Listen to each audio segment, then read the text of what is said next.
El aire fresco de Múnich golpeaba mi rostro cuando salimos del tren. Clara sonrió al verme, como siempre lo hacía cuando se trataba de cenas elegantes, de aquellas que ella solía llamar noches especiales. Esta vez, sin embargo, no sentía el entusiasmo que ella irradiaba. Aunque ya llevaba 5 años en Alemania, la sensación de estar fuera de lugar seguía acechando, como un pequeño susurro en la nuca. El restaurante Lenz era uno de esos lugares donde las luces bajas creaban un ambiente sofisticado, donde cada plato parecía una obra de arte y el vino costaba más de lo que gastaba en todo un mes de alquiler. Clara había hecho la reserva con semanas de antelación y se la había confirmado a mi nombre. Esta era una de esas noches en las que el hecho de ser inmigrante no debería importar, pero ya sabía que algo podía pasar. «Aquí estamos», dijo Clara, tomando mi brazo y guiándome hacia la puerta, como si fuera un evento en el que todo estaba bajo control. La recepcionista, una mujer alta y de rostro impasible, nos miró desde el mostrador. Con un gesto que apenas podría considerar una sonrisa, nos indicó que pasáramos. «¿A nombre de quién está la reserva?», preguntó casi sin mirarnos. «Khaled Said», respondí, intentando sonar seguro. La mujer comenzó a revisar la lista en su iPad con calma, su dedo deslizando la pantalla sin prisa. Cuando terminó, levantó la mirada y me ofreció una sonrisa que no llegaba a sus ojos. «Lo siento, pero no parece haber ninguna reserva a ese nombre», dijo con una voz que sonaba demasiado educada para la situación. Clara frunció el ceño y sacó su teléfono móvil. Mostró el correo de confirmación que incluía un código de reserva, la fecha y la hora exacta. «Aquí está», insistió Clara. «Lo hicimos hace semanas». La recepcionista miró el teléfono, luego a Clara, y sin tomar el móvil de sus manos, respondió: «Debe haber un error en el sistema. No tenemos mesas disponibles». Mis ojos se entrecerraron, y la incomodidad comenzó a transformarse en algo más profundo, una sensación de incomodidad que ya conocía bien. No podía evitar la idea de que mi nombre, mi color de piel, era parte del error. Sabía que no era la primera vez que me encontraba con algo como esto, pero nunca había sido tan evidente. Clara trató de insistir, su tono subiendo un poco. «Pero tenemos la confirmación. No puede ser». Su voz se quebró al notar la indiferencia de la recepcionista. «Lo lamento mucho». «¿Quieren intentar otro día?», preguntó la recepcionista sin una pizca de arrepentimiento. Fue entonces cuando una voz grave interrumpió la tensión que comenzaba a elevarse. «¿Otra vez con tus errores en el sistema, Gerard?». Nos giramos y, para mi sorpresa, ahí estaba Elijah Mertens, el actor famoso. Alto, elegante y con esa presencia que se nota incluso en la forma en que camina. Reconocí su rostro inmediatamente. Había estado en casi todas las películas de los últimos años. En las películas que veíamos en casa con mi madre, cuando se olvidaba de todo lo demás y se sumergía en historias de amor y aventuras. Elia caminó hacia la recepcionista con paso firme y todos en el vestíbulo se detuvieron para mirarlo. Su mirada se fijó en ella y la tensión en el ambiente se hizo más palpable. El maître, que había salido de una oficina cercana, se unió a la escena. «¿Qué está pasando aquí?», preguntó el maître mirando a Gerard, la recepcionista y luego a nosotros. Elia no perdió tiempo. «Estoy aquí para cenar con amigos, pero parece que su sistema tiene un problema con ciertos clientes, ¿verdad?», dijo, la ironía en su voz más que clara. Gerard intentó calmarlo, sonriendo de manera forzada. «Señor Mertens, no es lo que parece. Hay un malentendido, simplemente». Pero Elia lo cortó con un gesto de la mano. «Claro que sí. El malentendido es obvio». Se giró hacia mí y me extendió la mano. «¿Eres Khaled?». Me quedé quieto por un momento, sorprendido por su gesto. Clara, visiblemente desconcertada, miraba a ambos, sin entender del todo lo que ocurría. «Sí, soy Khaled», respondí, tomándola, aún sin poder creer que Elijah Mertens estaba aquí, justo en este momento. «Genial», dijo Elijah con una sonrisa. «Si tú no cenas aquí, yo tampoco lo haré. y sin más, sacó su móvil y comenzó a grabar un video. Hoy estoy en el restaurante Lenz, en Múnich, y acabo de ver cómo se rechaza a un hombre con una reserva confirmada. La pregunta es, ¿por qué? ¿Por su nombre? ¿Por su origen? Miren cómo tratan a la gente. La recepcionista, ahora pálida, intentó interrumpir, pero Elia la ignoró completamente. Gerard, al ver que la situación estaba saliendo de control, comenzó a sudar y a buscar palabras para calmar la creciente multitud de personas que se estaba reuniendo. Pero ya era tarde. La cámara de Elia estaba grabando en directo, y el video comenzó a viralizarse a una velocidad imposible de detener. El aire en el restaurante se volvió denso, cargado de una tensión que era casi palpable. Las miradas de los comensales se volvían hacia nosotros, primero con curiosidad, luego con una incomodidad evidente. Aquel acto, que parecía una simple situación incómoda, ya se estaba convirtiendo en algo mucho más grande. Elia Mertens, al igual que su fama, se llevaba todo a su paso, y su cámara ya estaba apuntando hacia mí. Hoy, en Lenz, esto es lo que sucede cuando el sistema falla, o cuando deciden que ciertos clientes no merecen estar aquí. Continuaba Elia, su rostro serio mientras hablaba al teléfono móvil, transmitiendo en vivo a sus millones de seguidores. La cámara se movía rápidamente, captando las reacciones de las personas a su alrededor.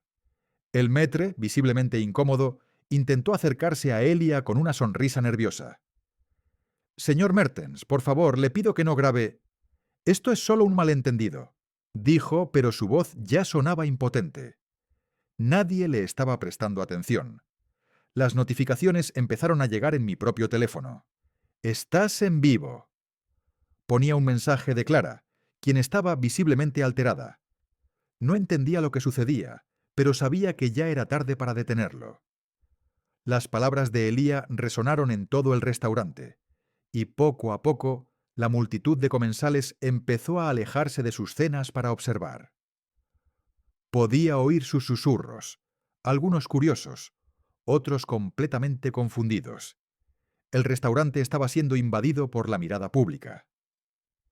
«Miren cómo tratan a los inmigrantes», decía Elia mientras señalaba al maître. Este hombre tenía una reserva confirmada.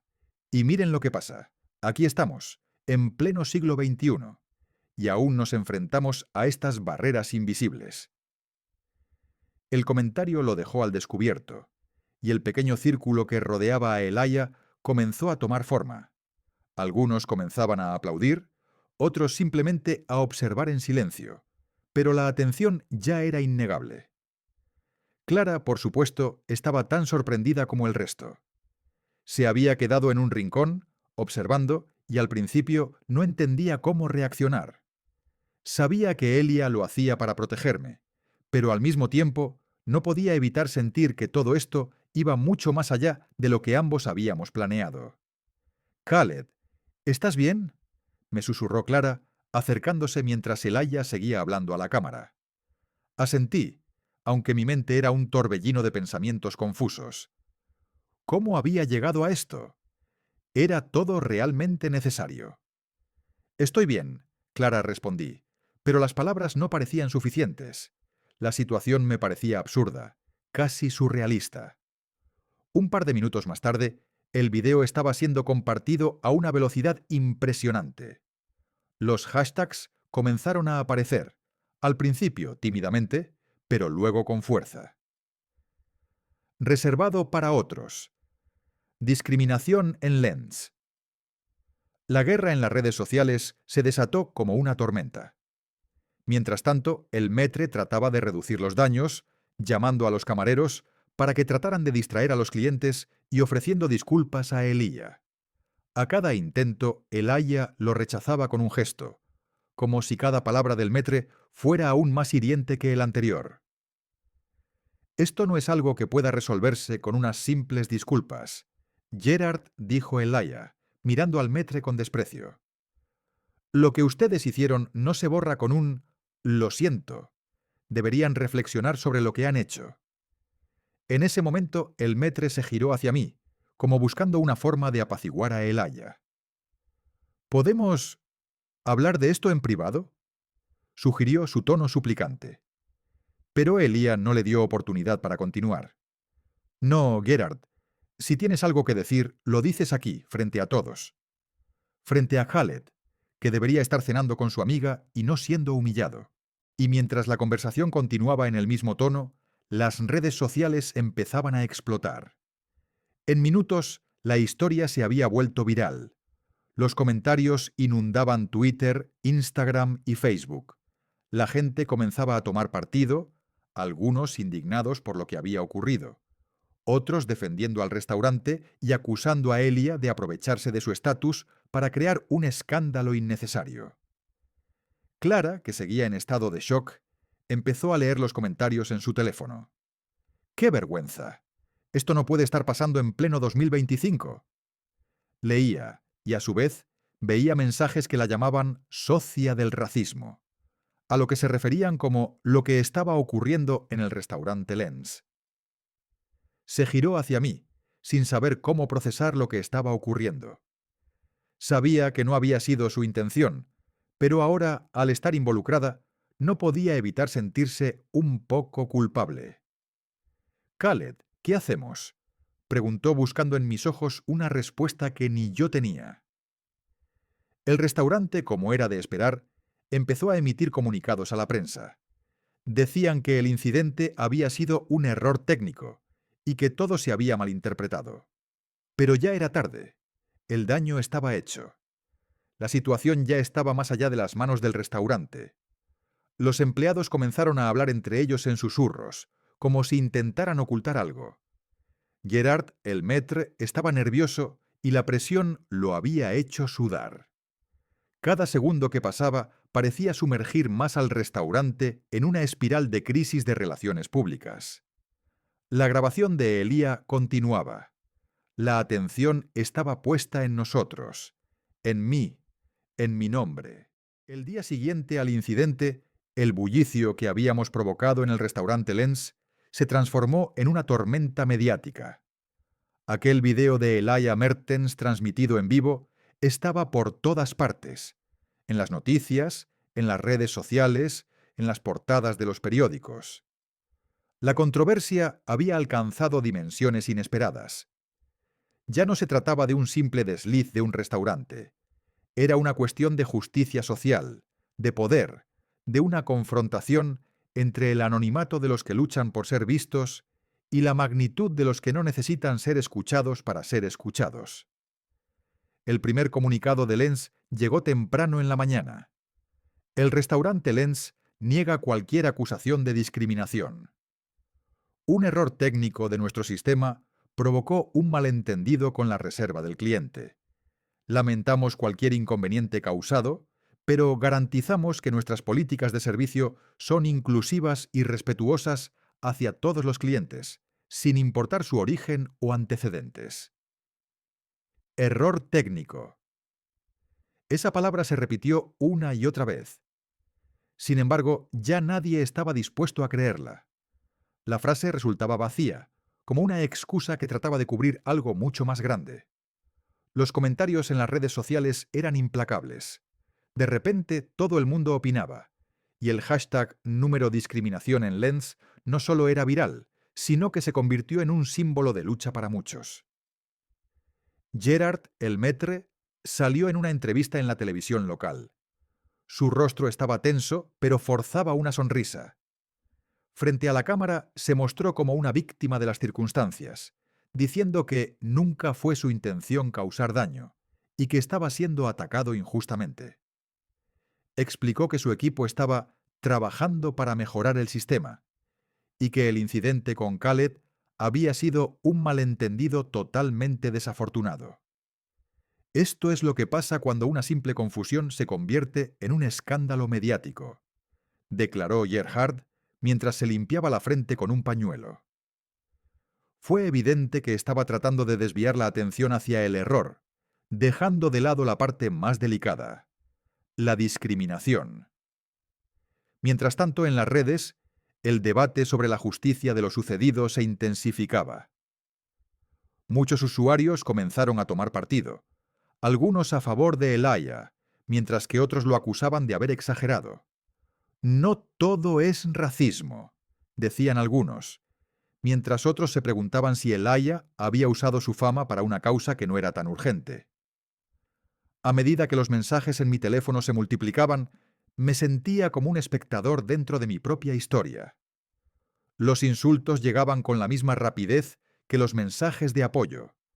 Algunos me decían que me quedara callado y no dejara que alguien como Elia se metiera en lo que no le concernía, mientras que otros me felicitaban por haber defendido la dignidad de todos los inmigrantes. Al principio los mensajes de odio me afectaron, pero pronto me di cuenta de que no era el único que los recibía. Clara, al igual que yo, había sido arrastrada a esta polémica. Su número también se llenó de comentarios despectivos, acusándola de estar involucrada en un escándalo de la élite o de ser parte de un show mediático. Muchos no entendían por qué ella se había quedado allí, al lado de Elia. Y lo peor de todo es que ella misma empezaba a dudar de sus decisiones. Elijah también recibió críticas. Mientras que una parte de la sociedad lo alababa por su intervención, otra lo atacaba por exagerar la situación, por buscar protagonismo en una causa que no había sido tan clara desde el principio. Se le acusaba de no conocer la verdadera experiencia de los inmigrantes y de usar un tema serio para vender su imagen pública. Y aquí estaba yo, atrapado entre todas esas voces, preguntándome si realmente había hecho lo correcto. No podía dejar de pensar que, al final, el video de Elijah había convertido algo muy personal en un circo público, en una pelea de poder entre los que tienen altavoces y los que solo tienen sus voces calladas. ¿Lo había hecho bien al quedarme callado en ese momento? Elijah parecía haberlo hecho todo por mí, pero al mismo tiempo, ¿había yo perdido el control sobre mi propia historia? El día se deslizó entre mensajes y entrevistas. La prensa intentaba encajar la pieza en su relato. Algunos hablaban de racismo institucional, otros simplemente de un malentendido. Pero yo sentía que, en todo esto, algo mucho más profundo estaba sucediendo. Me di cuenta de que no se trataba solo de un restaurante o de un incidente con un famoso. Era una lucha por ser escuchado. Mis amigos empezaron a escribirme. Algunos me decían que debía seguir adelante, que no podía dejar que algo como esto me definiera. Otros me aconsejaban que me alejara de toda la atención mediática. ¿Cómo podía saber si estaba tomando la decisión correcta? Esa noche, cuando el bullicio empezó a calmarse, me quedé pensando, una vez más, si había sido justo lo que había sucedido. Si realmente necesitaba la exposición para cambiar las cosas, o si, de alguna manera, había contribuido a hacer más ruido de lo necesario. A medida que la noticia continuaba desarrollándose, y Elijah era alabado o criticado dependiendo de la perspectiva, yo me encontraba en una batalla silenciosa conmigo mismo, incapaz de dejar de preguntarme si mi silencio había sido una elección o una sumisión. La última vez que vi a Elijah Mertens fue en una rueda de prensa que dio días después del escándalo. Sus respuestas eran cortas, como si ya no tuviera nada más que decir, como si, de alguna manera, la tormenta mediática que él había desatado ya no le perteneciera. A medida que las cámaras se apagaban, Elijah también desaparecía del foco público, como si hubiese cumplido con un papel que no le interesaba seguir interpretando. Su gesto había sido poderoso, pero ahora, en la quietud del tiempo, parecía una figura más de un drama que ya no sabía cómo terminar. Y yo, Khaled, ¿qué quedaba de mí? En los días posteriores, mi vida se dividió en dos: la que todos veían en las pantallas, la historia que me había convertido en un símbolo, y la vida que vivía cuando apagaba mi teléfono y me quedaba solo con mis pensamientos. La discriminación, el odio y la lucha por el poder mediático ya no eran solo noticias para mí. Habían invadido mi existencia de una forma que nunca había anticipado. Fue entonces cuando decidí que ya no podía seguir siendo un espectador. Ya no podía permitir que otros decidieran el curso de mi historia por mí. En silencio empecé a escribir, a ordenar mis pensamientos y mis sentimientos. La carta que publiqué al final de la semana no fue un manifiesto, fue algo más simple, más personal. Era mi forma de tomar el control. Carta abierta de Khaled. Hace unos días algo sucedió que cambió mi vida. Fue un acto que de alguna manera no pedí, un acto que para muchos fue un escándalo. Para mí fue una revelación. El incidente que ocurrió en el restaurante Lens no fue solo una confusión ni un simple error técnico. Fue un reflejo de algo mucho más profundo. Una sociedad que a menudo elige ver solo lo que quiere ver. Una sociedad que a veces discrimina sin saberlo y otras veces con total conciencia. Agradezco a Elia Mertens por darme voz en ese momento, por hacer pública una injusticia que no tenía por qué ser ignorada. Pero a la vez, no quiero que mi historia se convierta en un espectáculo para el mundo. No quiero que la imagen que se quede en la memoria colectiva sea la de un inmigrante en busca de justicia, porque somos mucho más que eso. Yo soy mucho más que eso. La discriminación no se combate solo con palabras, ni con gestos. Se combate con acciones cotidianas, con respeto. Se combate cada vez que decimos no a lo que no es justo, pero también se combate cuando decidimos no ser definidos por una historia ajena. Hoy yo elijo escribir mi propia historia, y aunque no puedo controlar todo lo que sucedió, sí puedo decidir cómo continuar. Y elijo continuar con dignidad, con esperanza y con la seguridad de que mi voz, finalmente, es mía. Khaled. Cuando la carta fue publicada, el mundo no dejó de hablar de ella. Algunos la vieron como una forma de cerrar el capítulo, otros como una forma de redención. Pero para mí fue el primer paso hacia la paz interior que tanto necesitaba. Sabía que, aunque la historia siguiera su curso, yo ya no era una víctima de la narrativa, era su dueño. El restaurante Lenz, como era de esperar, no cerró sus puertas, pero perdió clientes, y la crisis de relaciones públicas dejó una mancha difícil de borrar. El maître, Gerard, continuó su trabajo, aunque nunca volvió a ser el mismo en los ojos de muchos. La resolución que había querido transmitir ya no tenía el peso que antes tenía. El restaurante seguía siendo un lugar exclusivo, pero para algunos ya no representaba lo que había sido. Clara, por su parte, tomó decisiones que pocos se atreverían a tomar. En las semanas que siguieron, rompió amistades con personas que justificaron el racismo o minimizaron el impacto de lo sucedido. A veces, la lealtad se pone a prueba de maneras que no esperamos, pero Clara eligió ponerse del lado de lo correcto, incluso si eso significaba perder relaciones que habían sido importantes para ella. Pero lo que más me sorprendió de todo fue el pequeño acto que decidí hacer para mí mismo. Una noche, semanas después del incidente, me senté en un restaurante pequeño, modesto, que había encontrado en un rincón tranquilo de la ciudad. No era de lujo, ni mucho menos un lugar famoso, pero algo en él me atrajo.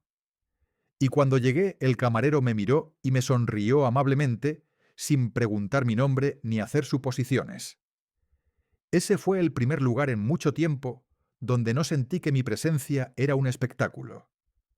Simplemente era un hombre que había llegado a cenar solo, por su propia voluntad. Y eso, en cierto modo, me dio paz. Para mi sorpresa, el dueño del restaurante vino a saludarme. Me dijo que el lugar tenía un nombre especial, Khaled. Lo llamé así, dijo sonriendo, porque creo que cada persona debería tener un espacio donde pueda ser ella misma. Me senté allí, rodeado por las conversaciones de otras mesas, el murmullo lejano de la ciudad, y mientras degustaba mi plato, supe que todo lo que había vivido me había cambiado. Pero ya no era la víctima de nadie, era simplemente Khaled, y eso, al final, era suficiente.